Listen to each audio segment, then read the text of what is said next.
directly to your door. Through the integration of thousands of medical and scientific studies, answers you provide to the free assessment, and more than 5,470 algorithms that process the data, ID Nutrition recommends what you need, leaves out what you don't, and blocks things known to the system to have possible adverse effects based on the answers you provide. The result is a program that is revolutionizing the health and wellness industry. Welcome to ID Life. For more information, just go to thedougstewartshow.idlife.com. That's thedougstewartshow.idlife.com. Do you have your own radio show? Are you an artist or a DJ? BB Mobile Apps is the solution for you. They specialize in creating mobile apps for entertainers. That's right. You can have your own mobile app where your followers can hear your shows or music, watch your videos, and view all your social networks in one place. You can even make money with banner ads and send push notifications directly to your audience to make sure they get your messages. Everyone has their phones on them, right? A mobile app will add credibility to your brand because your content will be accessible to them while they're on the go. BV Mobile Apps also makes apps for bloggers, actors, and producers. The process only takes about 20 minutes. Just go to bvmobileapps.com and click Get Started Now. That's bvmobileapps.com and tell them the Doug Stewart Show sent you. There's a storm coming! Ha ha! A firestorm. Get ready to raise your game because watching sports will never be the same. Introducing FireFan. It's a game changer. Finally, a sports app that puts you into the game. You predict the scores, you call the plays in real time while you watch and compete against sports heroes, celebrities, friends, family, or other die-hard fans. The more you call it, the more points you can achieve. Also, be a loyal fan and earn loyalty rewards. Don't miss the hottest app of the year, FireFan. Ignite your passion. Yeah! Yes, sir. Yeah. Register now at firefan.com today. Enter player rewards code TDSS. That's player rewards TDSS. Play the game, fan the fire, earn rewards. It's hour number 2 of the Doug Stewart Show, baby. Let's go.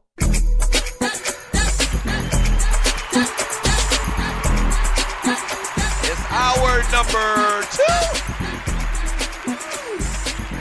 And thanks for joining me on the Doug Stewart Show, December 29th, 2016. Happy New Year to all of y'all. Happy New Year. And listen, we're still trying to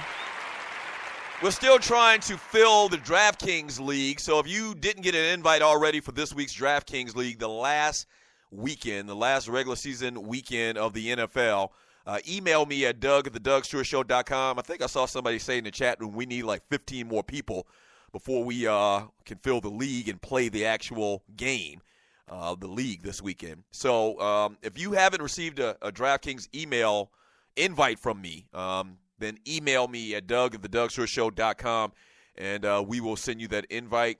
We will do FireFan this Sunday, I think. We may not do it because I'm going to be honest with you. We may do the 1 o'clock game, all right? But the Falcons game is at 4:30, so I'll probably be at the tailgate by like 3 o'clock. And the last game of the year, it's going to be a lot of alcohol out there.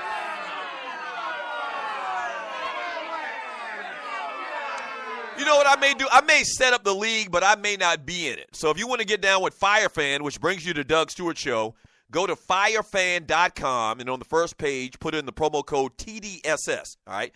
And then search the Doug Stewart Show, and then join our leagues where you'll get a little alert whenever we start a league, that type of thing, man. It's still in the beta stage, and I appreciate everybody checking it out. A lot of people love the app. It's a great, great concept, real cool, but they're still working out some of the little bugs or whatever, and it's fun. So once the leagues really get going, and I guess it'll be going full tilt when the NBA season gets hot and heavy and when the NFL is over, we'll start giving away like prizes for winners and that type of stuff. So join up with the FireFan League at firefan.com and search the Doug Stewart Show. Hey, one last thing before I get into these playoff scenarios. One last thing before I get to these playoff scenarios about the whole Vick thing. Vick actually says, and this is a quote, he says, "I want to go back to Atlanta and retire as a Falcon."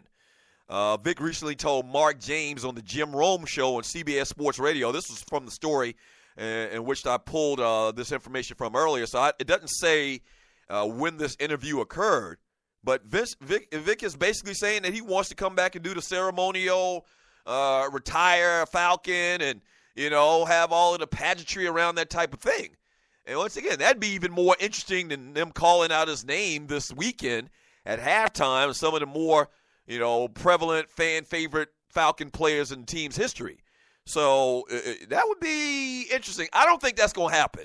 If I had to guess, I would think that that's not going to happen, once again, because of the polarizing figure that he was in this city and still is till this day. I'm telling you, man, there were a lot of people that hated him before the dogfighting thing, but that just multiplied by 50, all right? And a lot of times I always talk about how I think a part of the reason why the Stews aren't on radio anymore here in this city in particular, and maybe some other places as well, is because our perceived support of Mike Vick.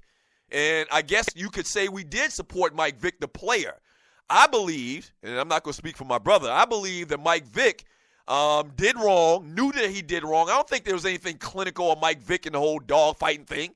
I don't think there was nothing clinical. I just think that's what they did where he was from. And he didn't understand the gravity of this thing. I think he didn't understand how big it was. I don't think he understood that his actions, if found out, would have led to this hoopla from animal lovers, animal rights supporters. I just don't think he understood how enormous that situation was. I don't think that Mike Vick is some type of psychopath or anything like that. I just think that's what they did in his neighborhood, okay? And then the fact that he had done this, gotten caught, was bad. It was stupid. He should have known better. He should probably never have been dogfighting ever before, but the man had never been in trouble before. My whole argument was that you're going to put this guy in jail for 2 years. It was almost 2 years, I think. I think it was 21 months. You're going to put this guy in jail for 21 years or 21 months when he wasn't or some type of criminal in the past. He had never had anything on his record, where you would say that this was something that would continue. He's some type of career criminal. He had raped somebody. He had murdered somebody. He did wrong. It was stupid as hell. I always preface everything that whenever we talk about Mike Vick and saying that's probably the stupidest thing I've ever seen in my life, which it was. And it was ignorant. It was dumb. It was all of that. But the man had never been in trouble before. I think that he would have done more, if he could have, which he's done a lot of since the trial and since him, coming out of prison. He's been an advocate for animal rights, and he's done a lot of positive things as far as, stopping that culture, that dog culture, and speaking against dog fighting. He could have done a lot more, on the streets than putting him in jail. Was Mike Vick a threat to society? That's why you put somebody in jail. That's what I always thought the reason why you put somebody in jail. Mike Vick, and finding out that he, kind of was the bankroll behind this dog fighting thing that they had going on there in Newport News, Virginia. If you didn't put him in jail, or did you have to put Mike Vick in jail because you thought that Mike Vick was a threat to society? And I say no. And so a lot of people confuse that with, the Stews are, they dog fight. They've been dog fighting for a long time. The Stews love dog fighting. What? And I think conveniently people tried to, make that the case. Like the Stews are supporting dog fighting. The Stews hate dogs. The Stews hate animals. That couldn't be further from the truth. The point is I think the man's penalty was too severe. That's all. I think the penalty was too severe. I think that they were trying to make an example because he was an athlete and he was a well-known athlete. And I think that his persona, kind of led to a lot of negative opinions about Mike Vick. Once again, because of the way he dressed. You remember Mike Vick had them cornrows. He had them Michael Vick or them Allen Iverson cornrows. And society didn't like them cornrows. Yeah. Yeah. They didn't like them cornrows. They didn't like the baggy clothes. They didn't like the Timberland boots. And, oh, my gosh, he's fighting dogs. Lock his ass up forever. Throw away the key.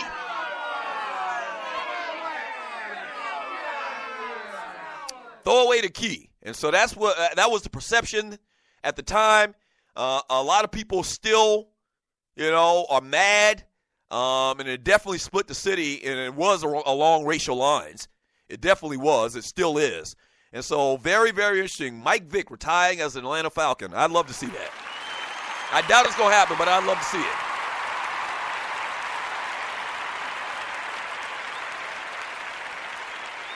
Yeah, 404-382-0338. You can also email me at doug@thedougstewartshow.com. This past year in 2016, we had the opening of the Smithsonian African American Museum of History and Culture. That happened in 2016 in D.C.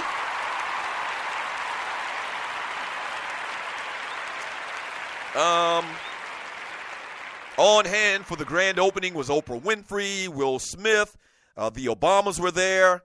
So that was a real big thing. I'm definitely going to try to see that at some point.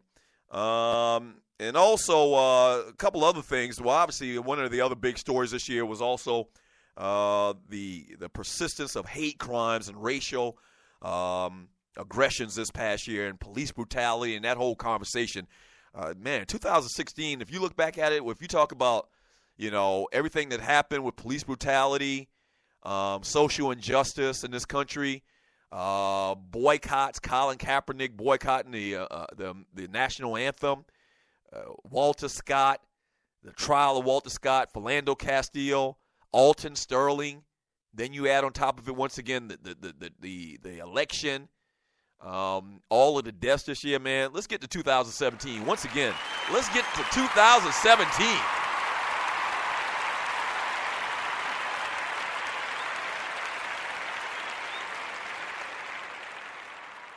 Let's get to 2017, man. From that ninja.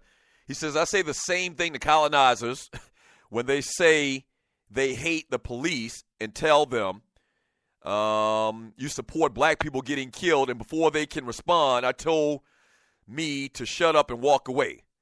So Ninja's saying basically this whole comparison I made about the dogs and Mike Vick is in the same thing when he's talking about police brutality and black people in this country, which I 100% agree with. Robert Cooley, and his redemption process should be on the reason why he's allowed to retire a Falcon. Yeah, I mean, that's a good point. I don't think it's going to happen, though, Robert Cooley. What do you think? I don't think that Arthur Blank and the organization is going to have that ceremony type thing for a legendary player that leaves the organization and is about to retire. And so they bring him back, and they have a little press conference, and they sign him to the one-day contract. I don't think it's going to happen. I think it should. But I don't think it's going to happen, bro. I just think it's just too divisive. Once again, I think it's too polarizing. And I think Arthur Blank caters to the masses per se, or what he perceives to be the masses as far as Falcons fans in this city. And I think that the majority of Falcons fans, I always talk about the big, black population in this city. I've been talking about that the last couple of days. But make no mistakes about it, the ticket holders for Falcons games, far and away probably are whites in this city. And so I think Arthur Blank, once again, not trying to alienate that demographic, I don't think that they'll do it. Like, I'm very surprised that they actually, and once again, let me say this about this story about Vick coming back. That's rumor. The Falcons have not confirmed who's on this list of legendary former players that are coming back or not. So we think that Vick's coming back, and Brian Finneran's alluding to that, former Falcon wide receiver who played with Vick at the time, but that's not 100% confirmed. I'm shocked that they're even going to invite him back this weekend, or that's the word out on the street, So him having this one-day ceremony thing, I just don't think it's going to happen. I don't think it's going to happen.